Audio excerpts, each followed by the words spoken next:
병원 측에서는 이 환자가 주민등록증도 없고 신원도 확인이 안 돼 있는 상태에서 입원을 시킬 수가 없다. 그때 당시에 제가 레지던트 2년차인가 3년차였는데 내가 다 책임지고 내가 보호자를 하고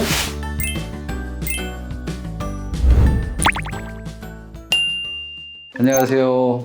강남 에이스안과 신경원 원장입니다. 자, 오늘은 환자분들이 저에 대한 생각을 어느 정도 가지고 병원에 내원해서 저와의 상담을 진행하시면 훨씬 더 원활한 상담이 진행될 수 있을 것 같아서 저라는 사람에 대해서 한번 유튜브를 통해서 소개를 한번 해드려 보겠습니다.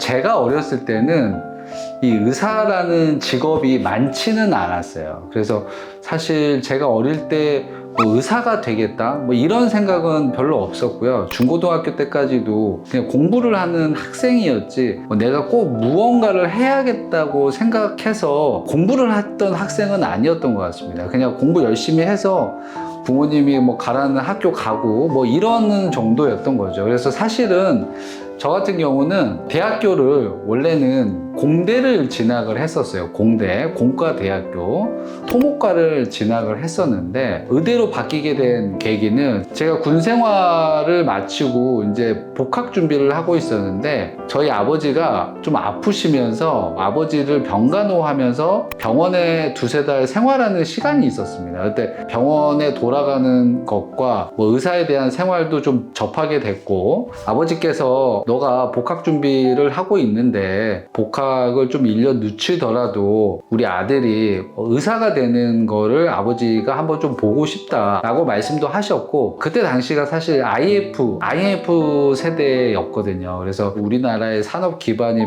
매우 안 좋을 때였기 때문에 저 역시도 복학을 빨리 한다고 좋을 때는 아니었어요. 그래서 그렇다고 하면 복학하기 전에 어차피 시간이 있으니까 수능을 한번 다시 봐보자. 수능을 다시 봐보고 의대를 갈 수 있으면 진학을 해보는 것도 기회가 되지 않을까 한번 그런 생각에 도전해서 그 해에 바로 의대에 합격할 수 있었습니다. 이것도 사실 이제 제가 일론 머스크 같이 화성에 가는 게 꿈이다 뭐 이런 것처럼 큰 꿈이 있고 그래서 안과를 하고 그런 건 아니었습니다. 이제 제가 레지던트를 선택을 할 당시에 피안성이라고 해서 피부과, 안과, 성형외과가 있었죠. 그래서 피부과, 안과, 성형외과가 가장 인기 있는 과였고 피부과 같은 경우는 라틴 용어가 상당히 많아요. 라틴 용어 되게 질환명도 상당히 길고 이 공부 자체가 저하고는 맞지가 않더라고요. 성형외과의 경우에는 약간 미적인 감각이 좀 있어야 돼요. 이렇게 좀 평상시에 스케치도 좀 하고 그림을 막 잘 그린다든지 이런 어떤 소질적인 부분이 있어야 되는데 제가 그거에 대한 취미 생활도 전혀 없었거든요. 그래서 그 중에 피안성 중에 남게 된 안과를 선택을 할 수밖에 없었습니다. 근데 피부과라고 하면 외래 진료만 있고 레이저 같은 게 있죠. 성형외과 같은 경우는 외래 진료보다는 수술이 메인이죠. 근데 안과 같은 경우는 수술이 반이고 진료가 반이에요. 진료에서 생기는 어떤 보람도 있으면서 수술을 하면서 생기는 보람도 있고 이렇게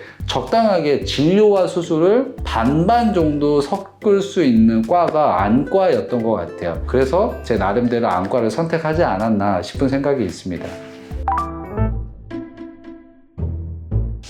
저 같은 경우는 레지던트 생활이 정말 되게 많은 일이 있었습니다. 근데 가장 기억에 남았던 환자분은 제가 유튜브에서도 촬영을 했었지만 우리가 갑상선 항진증이 심해지면 눈이 튀어나오는 갑상선 안병증이라는 병이 있습니다. 근데 제가 아직도 기억이 나는데 새벽 3시쯤에 자고 있었는데 응급실에서 전화가 왔어요. 예, 선생님, 환자분이 오셨는데 상태가 좀 많이 안 좋아요. 눈이 좀 튀어나와 있는데 직접 와서 보셔야 될 것 같아요. 그래서 우선은 곧 내려가겠습니다 라고 하고 내려갔는데 한쪽 눈이 완전히 돌출이 돼서 완전히 실명이 돼 있는 상태였고 이쪽 눈은 거의 돌출이 너무 많이 돼서 실명 직전에 있었던 환자분이었어요. 근데 이분이 술을 너무 많이 먹어가지고 인사불성이니까 대화가 안 되는 상황이었죠. 그래서 그때 당시에 바로 다음날 한쪽 눈은 적출을 해서 안구를 제거를 해야 되고 한쪽 눈은 스테로이드 치료를 해서 호전을 시켜야 되는 상황이었는데 환자분이 주민등록증도 말소가 되어 있는 상태였어요. 그래서 병원 측에서는 이 환자가 주민등록증도 없고 신원도 확인이 안 돼 있는 상태에서 입원을 시킬 수가 없다라고 이야기를 하셨는데 그때 당시에 제가 레지던트 2년차인가 3년차였는데 내가 다 책임지고 내가 보호자를 하고 내가 비용을 다 낼 테니까 우선 이 환자를 입원을 시키고 진행을 하도록 합시다 라고 이야기를 하고 그 환자를 입원을 시키고 진행을 했었죠. 뭐 그때 그분에 대한 사연이 되게 많았어요. 근데 알고 봤더니 자녀분들이 부모님과 절연을 한 상태였고 이 아버지께서는 그냥 방 안에서 불 꺼놓고 술만 먹고 있다가 갑상선이 너무 나빠지고 눈이 안 보이니까 집 밖으로 나올 수가 없는 상황이었고 그래서 그 자녀분들도 설득을 해가지고 자녀분들하고 아버지와의 관계도 되게 좋아지고 그 아버지도 한쪽 눈은 실명을 하셨지만 그 다음에 재활을 성공하셔가지고 직장도 구하시고 이랬던 경험이 뭐 제 기억에는 보람이 있었던 일이었던 것 같습니다.